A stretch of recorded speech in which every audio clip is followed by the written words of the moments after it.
Got a question for you this morning. We just sang How Great Thou Art. We know that, but how are others to know that?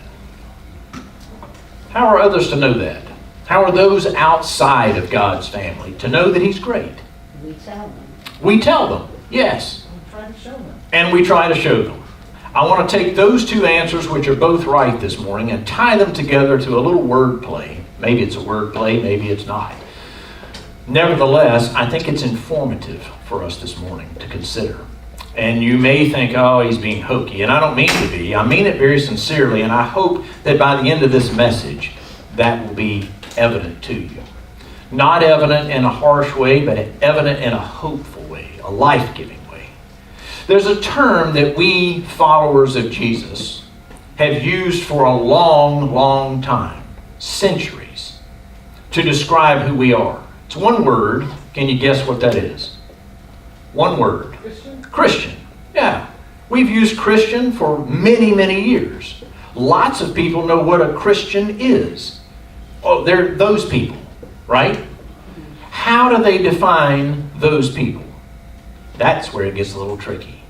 The word play I want to use for you this morning, or present to you, is that my recommendation, and this is not just mine, there are a lot of pastors that are beginning and teachers that are beginning to use this. Instead of saying Christian, they say Christ follower, or Jesus follower, or a follower of Jesus. Why? Is it just a word play? Is it just a change in definition? Is it just a new way of marketing or trying to be cute or come up with something catchy? I don't think so. I think it's much, much deeper than that. And I want to talk to you about why this morning. One of the reasons I want to talk to you about why is because I think it's important for us to understand why pastors are beginning to, and teachers are beginning to encourage that. The other reason, and the more important reason, is because I want you to grasp the difference. Because you and I both know that who do pastors and Bible teachers reach? You. Who reaches those outside the kingdom? Same answer. You. Very rarely, on opportunity, some opportunities, but very rarely do pastors have an opportunity to be on the front line engaging people in the same way that you do. Because inevitably, what comes up in the questions when you meet somebody? What do you do? And what do we say? I'm a pastor. Oh, it was nice to meet you. Right? A lot of times that happens. Not always, but a lot of times it does. A lot of times people outside all the thoughts, the criticisms, the expectations, etc. come into mind. And people are like, I'm not sure I want to talk to you. But you live and work among them. You go to school among people. You are a friend, I hope, to people of all walks of life and people of all faiths. Because the truth is, most of us have faith of some sort. We have faith in something. If not in this God, another God. If not a God with a capital G, which we believe there's one, then a God with little g. And there's all sorts of things that we look to as our authority, as our teacher, as our leader. Yes? It's important that we acknowledge that. Because if we don't, then we get caught up in this thing that the reason is that I'm using this language this morning. We get caught up in this understanding, or I want to encourage you this morning to consider misunderstanding. And that's not intended to be a reference to intentional misunderstanding. It's what I think is a genuine misunderstanding. I think for far too long, we have presented being a Christian as believing the right things. And you'd say, well, that's because believing the right things are important. Yes, that's true. But if it stops there, then we don't see a change in the way we live. If it's just having the right beliefs, if it's just having the right agreement, if it's just saying, well, I'm a Christian because, and you rarely hear people say on the other end of this, the rest of this statement. Well, I'm a Christian, and then I'll put parentheses in to indicate the rest of the thought, although it's not said, because I'm not really anything else. You've probably seen the polls. You've probably seen the surveys.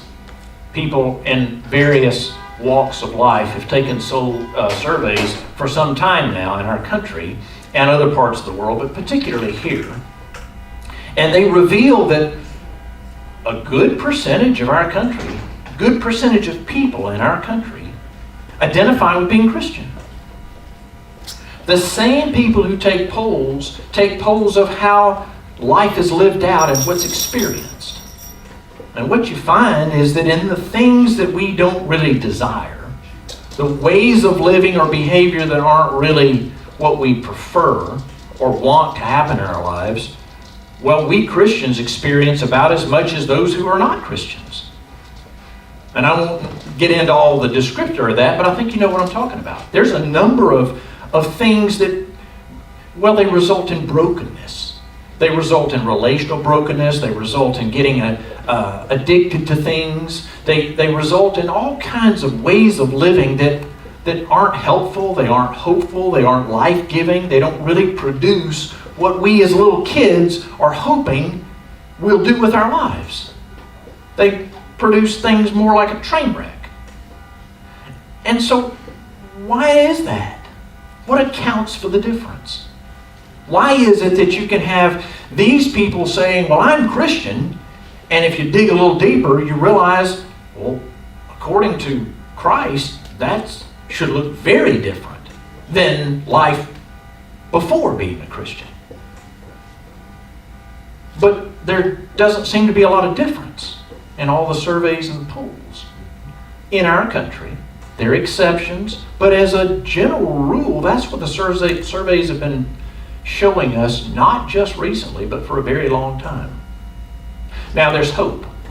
There's hope in a lot of ways, and the one in particular I want to mention to you this morning, besides the obvious, is that our younger generations, particularly those, say, 30 and under, are beginning to ask, in my opinion, very hopeful questions. And they're having requests of people like me that I think is very hopeful. Things like, well, do you teach the Bible? Will you teach me the Bible? Will you help me understand what it means? Not because I want to pass a test, not because I want to impress my friends with what I know, but because I want to live differently. Because the stuff that I've been watching happen all around me, my family, my community, people at school, people at work, it just doesn't seem to be what I want. It just seems to be concerning. And it backs up these surveys. Life doesn't look a lot different. And for many of those, I've mentioned this before, well, those of us who maybe were born decades ago, the things that we looked forward to, the things that we hoped for, the things we took for granted that would happen, a lot of those are not happening now. A lot of those, in fact, seem out of reach for our younger generations. So, if you're one of those, and all these things that you've heard from older people who are Christian tell you this is what we work for, this is what we hope for, this is kind of the way a successful life goes, doesn't pan out, doesn't turn out, well then where are you left? Wondering, well, does it make any difference to be a Christian? Apparently it doesn't work anymore. Maybe it used to work. Maybe somehow it stopped working. Now I'm hoping that you're sitting there, in addition to maybe wondering where I'm headed, pushing back in your mind about, no, there's a lot of hope in this. Well, that ought to be different. Well, this shouldn't be the case. Well, how do we change it? I really hope that's what you're thinking as I'm presenting this to you. Because if you're not, then how are you going to change it? What we think, what we hope for, our attitudes and determination have a lot to do with what happens in the future. You may know from your own walk with the Lord, those of you who have been walking with the Lord for some time, that He rarely just puts stuff on us. I want this one to change, so poof, ding. Doesn't happen that way. He offers the opportunity. He provides a way. We have to choose. What do we choose? That's where the question that brings me back to what I started with. What's the difference in a Christian and a Christ follower? Because if a Christian is simply one that says, well, I believe there's a God, and I'm thankful that I'll be saved from the horrors of whatever after I die, and I'll get to heaven. And again, if we look at the surveys and we look at where we live in life, and we just consider lives and results of lives, well, that kind of thinking wouldn't necessarily motivate you to live any differently than the way you lived before. Right? I mean, if Jesus calls us to live in a different way, well, then that should result in a different way, a different life. We've been studying Proverbs for 4 or 5 weeks now. And I want to turn back there this morning because it's informing. It's informing to this very question. I want you to turn to a very familiar passage, Proverbs chapter 3. We're going to look at Proverbs 3 this morning. I invite you to turn there with me. And the passage that is so familiar to many of us who call ourselves Christians, many of us who maybe have been in church or are some sort of teaching about the way of being a Christian, would know, or perhaps even if you've just been in a Christian bookstore or a place that sells Christian plaques, or if you've been online and you've seen the memes that come up. A very common one starts with trust. Trust in the Lord. Somebody finish it. With all your heart. With all your heart. And lean not on your own understanding, right?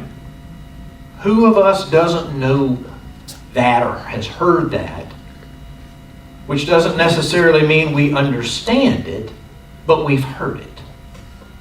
And I think a lot of times we are tempted to believe, maybe we've been taught to believe, that trust in the Lord with all your heart means believe the right stuff and that God will eventually make that happen.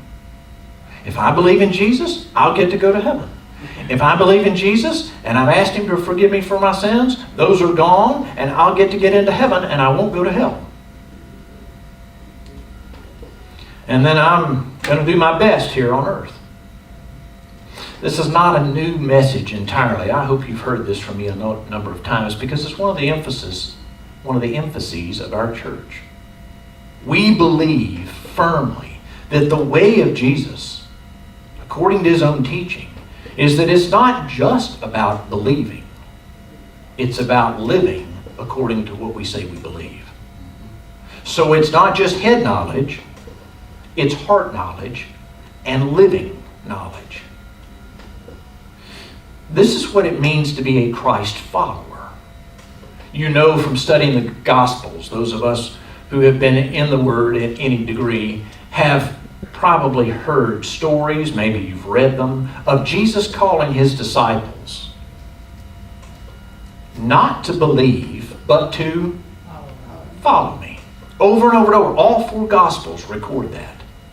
All 4 Gospels record follow me. Now John has it at the very end of the Gospel. And it's fascinating to me that he has it at the very end of the Gospel in a really different setting. He's having a conversation with Peter. Peter is one of the inner circle, one of the foundational disciples that followed. You know that. And you know that having lived 3 years with Jesus, as Peter did, he did what? Repeatedly. Followed. And messed up. How many times did bold, confident Peter jump out there and Only for Jesus to have to say, eh.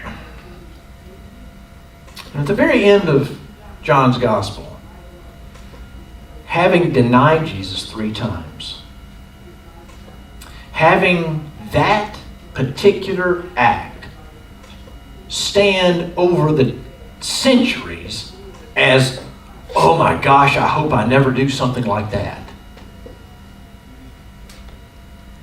For Christian followers, Christ followers, Jesus meets Peter to restore him. He meets Peter to redeem him. He meets Peter like he meets every other person who accepts Jesus as their Savior and Lord, who surrenders their life, all of it, to Jesus.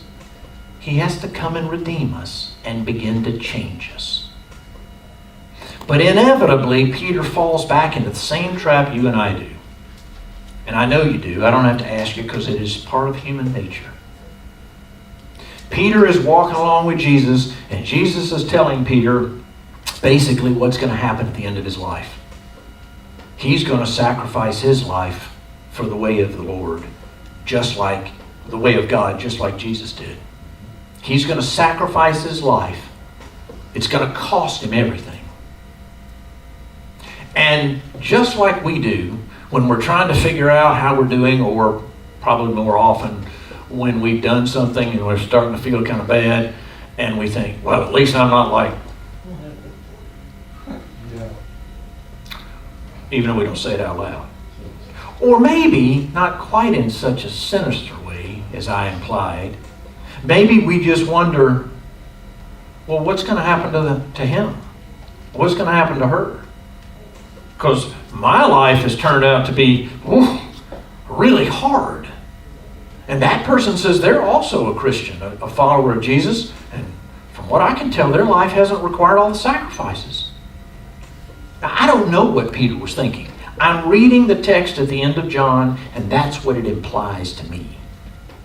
And it implies that because Jesus' answer, when John asks, when Peter turns and looks at John, who's also following, who's also one of Jesus' top disciples, Peter says, Lord, what about him? I'm paraphrasing. And Jesus says, what's that to you? In other words, don't worry about him. You follow me. What's he saying? Why does Jesus answer that way? Your focus is wrong. Your focus is wrong. What's your focus supposed to be? Instead of worrying about somebody else and what their relationship with Jesus looks like and what their life ends up looking like, which isn't any of their responsibility, it may impact them. They may have responsibility to the person, but not ultimately, because they're not that person's Lord. Jesus is. So if Jesus asks me to give up my life and all of my dreams and aspirations for ones he wants to exchange for them, and he asks you for something different, the point is, what difference does it make? He is the Lord, mine and yours. So if you're asking yourself, keeping up, and you're saying, Reed, this is a great sermon on John, but I thought we were in Proverbs. What's this all about? It's that comparison thing. It's that getting the focus off. It's both guys, Peter and John, said they believe. Both guys have said, we will follow. And yet there's still that tug. There's still that comparison. There's still that struggle. I want to present to you this morning this idea that a lot of what we read as, oh, that's awful. Oh, that's hard. Oh, I don't think I can do that. I know the Lord asked me to do that, but whew, well, at least I'm saved. I don't know. I don't really believe that most of us ever actually say that. I'm not sure we actually even think that in those words. But what I want to present to you this morning is that I think there is a much greater opportunity for you and for me, in fact, for every Christian to become more of a Christ follower. Not just in our thinking, but the values, the things we hold in our hearts, and then how we live that out. And that's where Proverbs teaching comes in. You and I have been talking about wisdom, right? We've been talking about wisdom and a 4-word phrase: fear of the Lord. The two seem to be synonymous in the Proverbs, and we've talked about that from different angles. Wisdom teaches fear of the Lord. What is fear of the Lord? It's wisdom. It's wisdom because it says recognize who God is and revere Him. Worship Him. Honor Him. Not just in your teaching, not just in your beliefs, but in the way you live. Read with me, if you have your Bible open, Proverbs chapter 3, beginning in verse 1. My son, we've talked about that. He addresses much of the teaching in Proverbs to my son. You could replace that with my daughter. In other words, it's parental teaching. It is of the elementary authorities in our lives, those who were with us from the beginning, and their teaching. It is those who have taken responsibility for our learning, those who have invested in us. So whether it's your own biological parents, adopted parents, people who have acted in a parental way, that's what this is representing. Those who have loved enough to invest and form and shape your life early in life so that it might turn out better than it would if you're left on your own, or my own, right? So my son, do not forget my teaching, there it is, but keep my commands in your heart, for they will prolong your life many years and bring you peace and prosperity. Now, because of our context, I want to clue you in here a minute. Prosperity is not to be defined as we often think of it in America. It isn't defined as accumulation of wealth. Instead, the word translated there for prosperity is shalom. It is peace, and many translations actually say peace, but it's far more than peace. Some translations say abundant welfare. And again, language. See, language trips us up. What do we think of in a normal American context? If I just said, tell me what your opinion is on welfare. Boom, we go to that state instituted thing where we provide for people, right?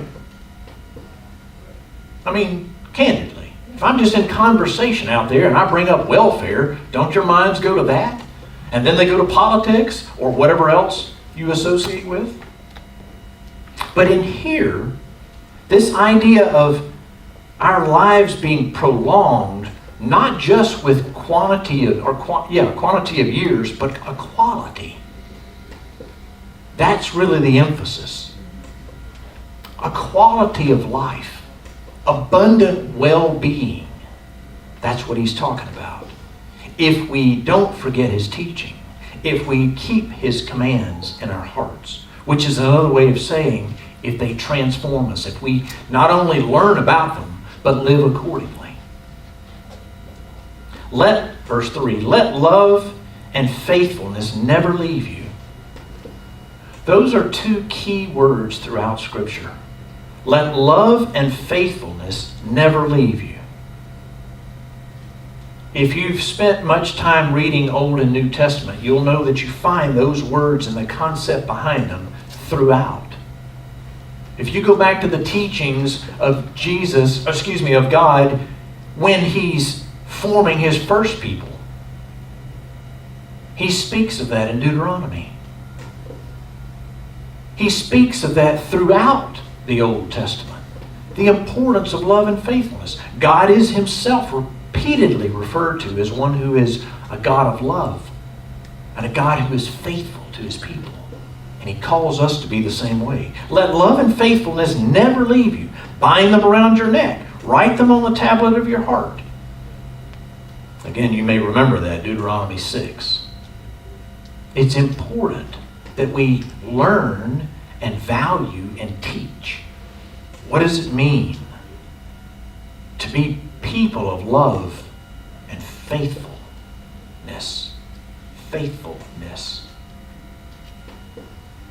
Now I want you to listen to that put into practical terms. Because this notion, again, of what's the difference in a Christian and a Christ follower or a Jesus follower, I think these next several verses are going to bear that out. Verse 4, then you will win favor and a good name in the sight of God and man. That's an interesting concept. You'll win favor and a good name in the sight of God and man. Now you might have read that, or as I'm focusing your attention on it, you might read that and think, well, sure, if I'm a person of love and faithfulness, if I keep God's teachings and commands, then God would be pleased with me, as opposed to if I don't, right? But will I win favor with man? Will I win favor with other people? Will I be esteemed by other people? There are few of us, I would argue, that really don't care what other people think of us. Maybe we talk like that. Maybe we wish that sometimes, but I don't think it's common. He goes on to say, trust in the Lord with all your heart and lean not on your own understanding. We've talked about this before. Keep in mind, heart's not just feelings. When it's in the Old Testament, and sometimes in the New, but particularly in the Old Testament, they're speaking of the heart as the place of our intentions, our will. The seat of that, the place that all that emerges from. So what he's saying is, trust in the Lord with all your being. With your plans, your intentions, your hopes, your dreams, everything about you, trust in Him. And lean not on your own understanding. Understanding about what? And He will, in all your ways submit to Him, and He will make your paths straight. Or some translations say He will direct your paths. What's he talking about here? The writer of Proverbs. If you keep the commands and teachings, if I follow the ways of God, then I'll not only win favor with God, don't hear that as I'll get into heaven. It's not that. Only by His grace do we become in relationship with Him again. Only God can open the door and allow you and me to have a relationship with Him. But what it does mean is what we do with that relationship. Because I may be married to Ann because we agreed at one time to get married. We loved each other, we took vows, we had a commitment, we agreed that way. And so we have a relationship that's different than I have with anybody else. But that relationship can go sour very easily if what? You don't nurture it. I don't nurture it. I don't keep her best interest in mind. I don't change not just maybe the desires and ambitions that I have, but the values that I hold dear and live out. That has to change. Because if those things don't change, that relationship we have is nothing but a piece of paper. It's just words on a piece of paper. And you know how quickly that goes away. Same thing in our relationship with God. And in many ways, same with every other relationship we have. We can say a lot of things. And I heard you earlier when you answer, how do people know? And you say, we teach them. Yes.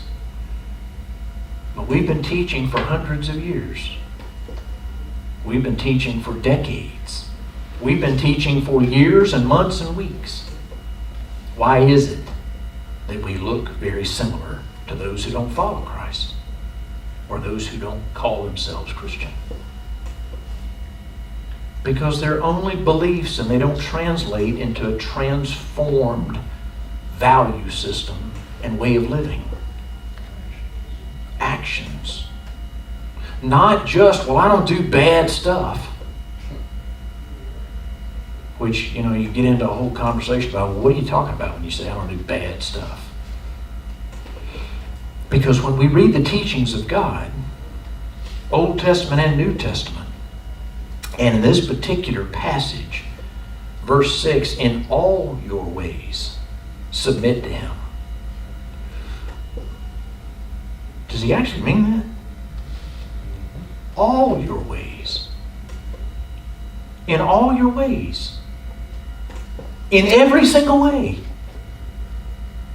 Got it, Reed. Thanks for the emphasis. No.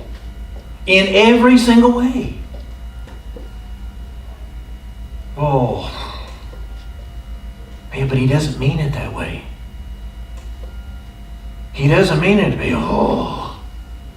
He means it to be life-giving. Because if we follow His ways, according to the wisdom that we've been studying, He who created us, He who designed us, He who knows us, not only from creating us, but from His Son coming and becoming one of us. He knows us intimately. He knows everything about us. And He knows these are the ways that you'll experience what you really want to experience. A good and fruitful life. A life that is hopeful and life-giving. Now maybe it doesn't look like the cultural values. Well, is that all bad? No, I don't think so. Because if our ways, according to the surveys, result in a similar situation as those who aren't Christian, what have we gained? But if we follow Jesus, if we submit all of our ways, He will direct our paths. Now, understand what I'm saying and what I'm not saying. What I'm not saying is that He will, like pieces on a board game. I don't believe that He does that. I don't believe that Scripture testifies that He moves us around like pawns. But I do believe that His Word, as we learn it, will be a guide for us. And His Spirit who comes and lives in us will answer in our thoughts when we ask, Lord, what do I do in this situation? And if every single day we make that an emphasis, quick, doesn't take long. This is not some prayer. Morning, Lord, today is your day and I belong to you. You're my Lord, you're my leader, you're my guide.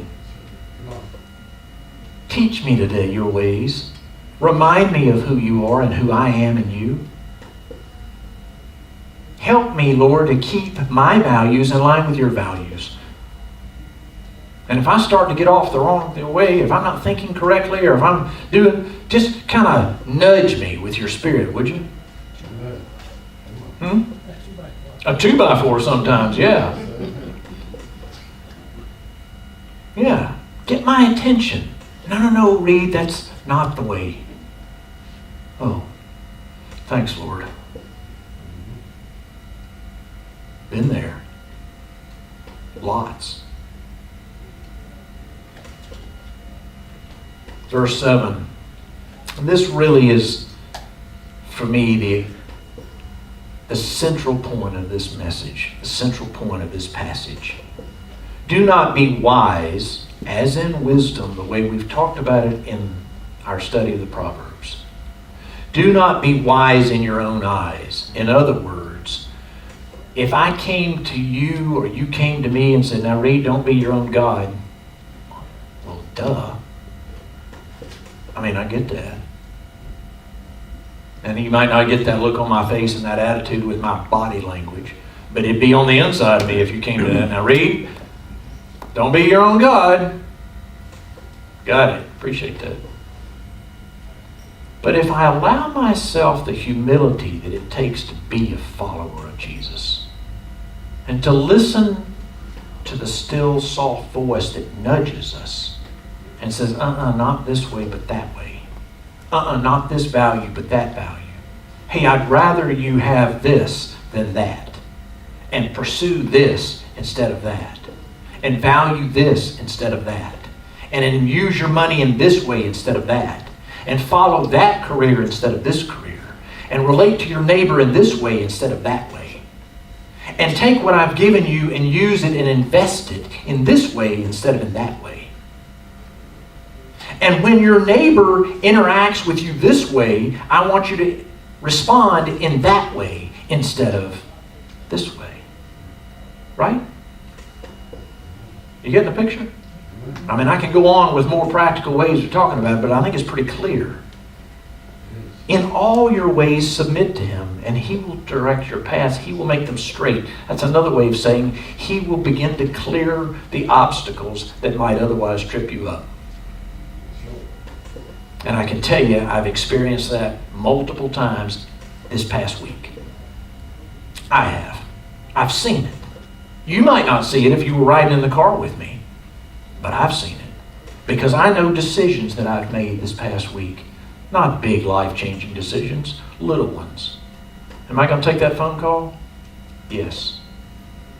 Am I going to go spend this time with this person, or am I going to invest in a phone call with something and I really don't want to, but I know it's the right thing to do? Yes. Am I going to choose to use this in that way or my own way? His way or my own way? And I see little things happen that remind me of Him saying in not so many words, I'm with you. And I don't remove all the problems in your life, but I will guide you and I will give you evidences that I am present with you and I am leading you and I am going before you and coming behind you. Do not be wise in your own eyes. Fear the Lord and shun evil. We have a choice. It's not always easy, and a lot of times we can't do it on our own. I get it. I'm not talking at you. We need it. We need His help. This will bring health to your body and nourishment to your bones.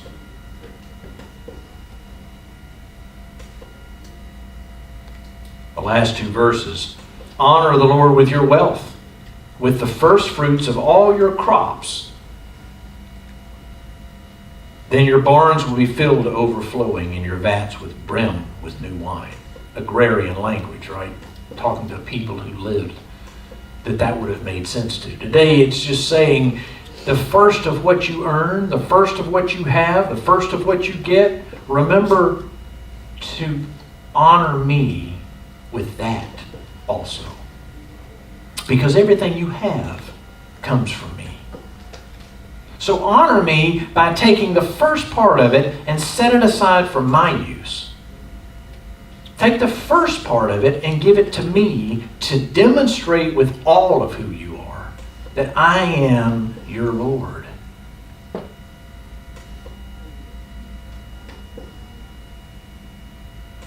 Honor the Lord with your wealth and with the first fruits of all your crops. So what is a Christ follower? One who trusts, verse 5, trusts in the Lord with all of who we are. Not according to the way we think it ought to be, but according to His Word. That's what a Christ follower does. What else does a Christ follower do? Verse 7. We fear the Lord. We look to Him to determine our values and our ambitions, the way we use everything we have, what we pursue and where we spend our time, and how we relate to others. And we honor the Lord with the first fruits, not afterwards, not if I have anything left over, not if I can get around to it, not if I remember. That becomes a priority. Trust Him with everything. Revere Him. Let Him take the priority place in your life. the one you look to for everything. Everything. And honor Him with what He gives you. This is what it means to follow Jesus. This is what it means to be a Christ follower. Because if we do those things, our life will be so much easier. It will be easier because we'll be less anxious. It will be easier because we won't struggle as much. What do I do?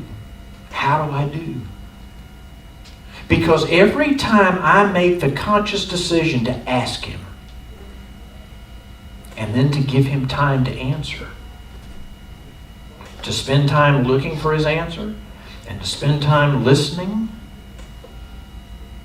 and then I act on what He tells me, every single time I do that, it solidifies my faith in Him. It solidifies my words that He is my God. Every single time I do it, it pleases Him. And just like any parent, it makes Him smile. And He works on our behalf.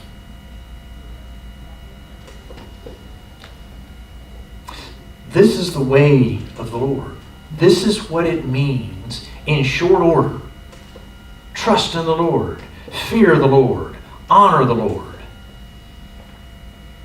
That's what it looks like to live a Christian life.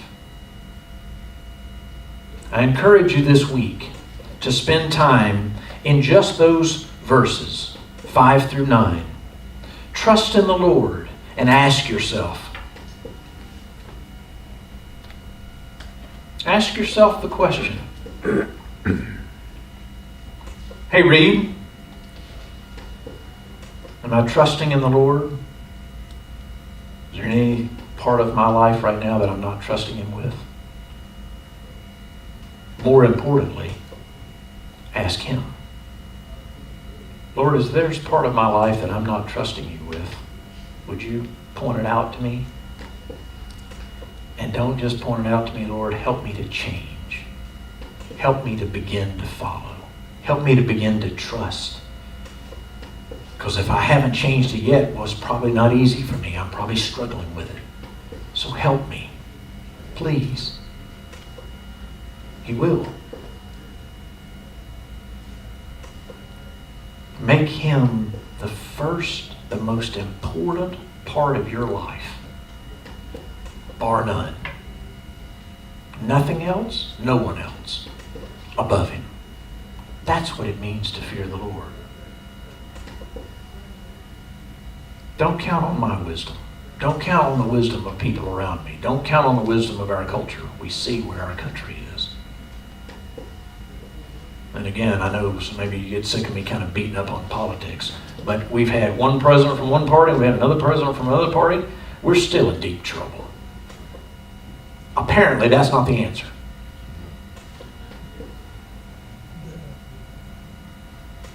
But I can tell you, for decades now, regardless of what we say, there's a whole lot of Christians that put much more trust in how it's going to affect my day-to-day life and who's in office at the top than who's in office in the top of my life.